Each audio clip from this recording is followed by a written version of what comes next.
अस्सलाम वालेकुम। उम्मीद है कि आप सब लोग खैरियत से होंगे। कुछ ज़ख्म ऐसे होते हैं जो वक्त के साथ भी नहीं बढ़ते और कुछ इंतज़ार ऐसे होते हैं जो इंसाफ के बगैर ख़त्म नहीं होते। धनोई मरी के इलाके से ताल्लुक़ रखने वाले मोहम्मद रियाज मरहूम और मासूम अब्दुल मुइज़ मरी देवल से जिनका ताल्लुक़ है, उनके जाने का गम आज भी ताज़ा है।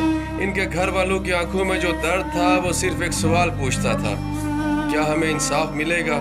और आज कुछ महीनों के तवील इंतज़ार के बाद वो दिन आ ही गया जब उनके कातिल कानून के गिरफ्त में आ चुके हैं। सिर्फ गिरफ्तारी नहीं, ये उस हर आंसू की कदर है जो बहाया गया, हर उस दुआ की कबूलियत है जो इंसाफ के लिए मांगी गई।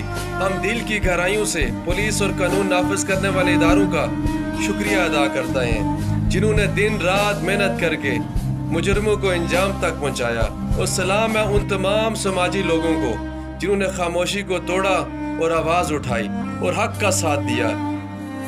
ये इंसाफ शायद उन खानदानों के जख्म मुकम्मल ना भर सके, लेकिन एक उम्मीद ज़रूर दे गया। जुल्म चाहे जितना भी ताकतवर हो, उसका अंजाम हमेशा रुसवाई और कानून की गिरफ्त ही होता है।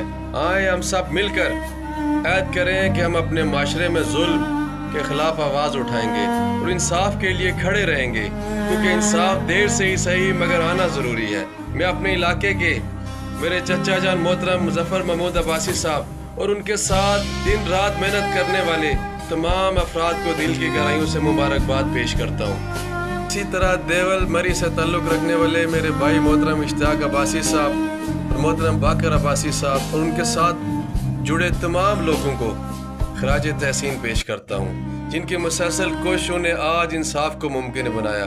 और तमाम सोशल मीडिया के जो मेरे भाई हैं, उन सब को भी खराज तहसीन जिन्होंने इस आवाज़ को उठाया। और आप लोगों का बहुत शुक्रिया।